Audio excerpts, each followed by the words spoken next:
What's a Monday without some motivation? That's why we bring it to you every single day. Like TikTok, it works like that. Motivation today, we are joined by teenage life coach, professional writer, public speaker, and entrepreneur Jemimah Amonahini. Now, she is the founder of executive directors of and executive director of the Winteen Faculty, and she's talking about making lemon juice from life's lemons. Good to have you here, Jemimah, once again. Thank you very much. Seems just like yesterday you were here and we were talking. But that was last week, Monday. Yes. Oh, welcome back. Now, life does have a way of tossing you lemons, especially when you're young.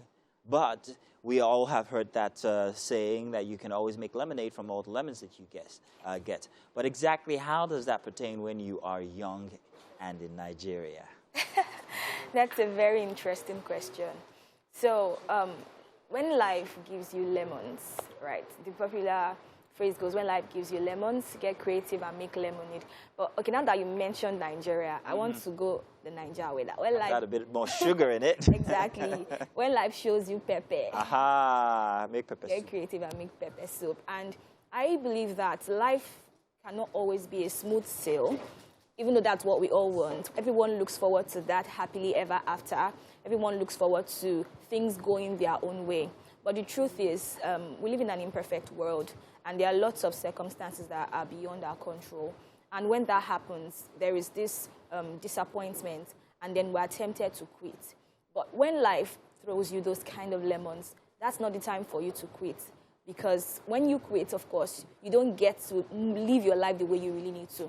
So when life throws you lemons, or when life shows you pepper, the first thing I'm going to say that you need to do is to process your feelings, process what has happened to you. Firstly, realize that it might not necessarily be your fault. You could have made a mistake that led to that event. But of course, things happen, life happens, and then you have to progress. And as a Nigerian, there are many factors, so to speak, that tends to affect you as a young person. For example, the economy might not favor you, and you feel like, oh, I need to jackpot, like we say, or maybe you really read hard for an exam, your JAMB or so, and then you failed. So at that point in time, it's a crisis situation for you. What do? You find the silver lining. I think a lot of people focus so much on the cloud, and they don't really find the silver lining. And if you don't look out for the silver lining, you won't find it. So in that case that you just mentioned now, where you perhaps read for an exam, and which is a very common case here in Nigeria, you don't get the results that you were looking for. Most people will sit back and wait the next year to do it, or maybe even 3 years after and still not get it. What do you suggest they do with that lemon? Yeah, so I think I once heard that the Chinese word for crisis actually means opportunities. And one of the things I've realized is, if you really want an opportunity, you need to find it. You need to look for it. So if you fail an exam, for example, JAMB, for example, which happens yearly, within that space of time when you have to write another exam, there's a whole lot to self-discovery that you can do. I remember a particular teenager that I worked with who failed the exam. He actually didn't fail his JAMB, but he didn't meet up with post-UTME. And within that space, he was very discouraged, saying that, oh, all my mates have gone to school and here I am. I said, no, you don't have to stay stuck in this problem. There is something you can do. And this guy took a course that currently that had him employed for the while before he could write the second exam. So I would say that look for the opportunity, look for what you can do. Don't stay stuck in that crisis situation. Look for those things that can help you build yourself. Discover those talents, those things that can help you evolve and grow even in that space.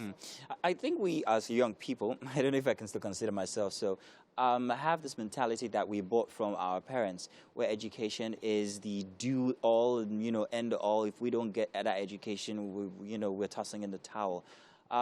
If anything, the pandemic taught us that you can actually live life without a degree.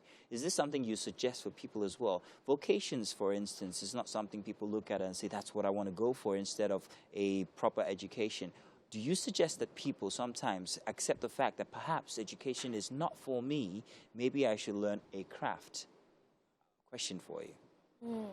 What I'll say is, I think when it comes to education, I think most of the time we narrow it down to traditional education in a classroom, within the four walls of the classroom. Education is more, there's financial education, there's spiritual education, there's, of course, personal development, all of those other angles. So I would say that if you don't find I won't discourage you from going to school. Pursuing education. Exactly. But I would also say do not put yourself in a box, because life is beyond what you are taught, even within the four walls of a classroom. For most Nigerians that have gone to school and graduated, discover that life, or rather what you're asked to do wherever you find yourself, is most of the time different from what you were taught in school. So I'd say don't put yourself in a box. Go to school. It's very important. There's some spaces that, if you can't go to school, it's very important. There's some spaces that you wouldn't be admitted if you don't have a certificate, so to speak. But if you do not have that opportunity, then don't stay stuck. Evolve. In fact, I encourage people these days to learn 21st century skills. Go for those tech skills. What are they? Good. Yeah, tech skills, web design, coding, copywriting. Go for those kind of skills, because that's what the world demands right now. On the global front, people are looking for those that can provide immediate solutions to problems. And if you're well positioned, nobody's going to ask you what you studied in school. I recently heard of a 16-year-old boy who was employed by, I think, a company in Italy because of his tech skills. This guy hasn't even gotten into university yet, but he was employed as a senior web analyst. So don't stay stuck. I think that's the... Is that also limited to geography? Would you suggest that if it doesn't work here in Lagos, you could move somewhere else, Abeokuta, for instance, or Ibadan, if you think that your skill or whatever it is that you possess could be useful in these other areas? If you need to move, please move. I would say that. If you need to move, please move. Sometimes your environment, your environment plays a major role in what happens with you. So if you feel that environment is not conducive for your growth, not because you're trying to be comfortable, but if you realize that it's not convenient for your growth or for you to evolve in that particular crisis, I'd encourage you to move. Yeah. Well, most times people actually forget that comfort is not people get comfortable in certain areas and then they refuse to actually do more. They're like, I'm comfortable here in Lagos. Well, yeah, if I want to move, I have to consider, I'll start paying house rent, how's that and that and that. But those are the challenges, if you ask me, aren't they? Yes. I mean, just wanted to put that in there. As a young man, personally, I moved from Lagos to Abuja. Very uncomfortable at the time, but it still made a big impact in the way my career path went after that. So that's just my suggestion. I'm just thinking. But thank you very much, Jemimah. It's always a pleasure to have you here for motivation. And I'm sure that out there, a lot of people have been motivated by what you say. Please, if life gives you lemons or pepper, make lemonade or pepper soup. Hey, you heard it here, Jemimah. Thank you very much. Hopefully we get to see you again next week, please. And then it's going to look like tomorrow. Stay tuned. We've got more coming your way inside of Wake Up Nigeria. We'll be right back.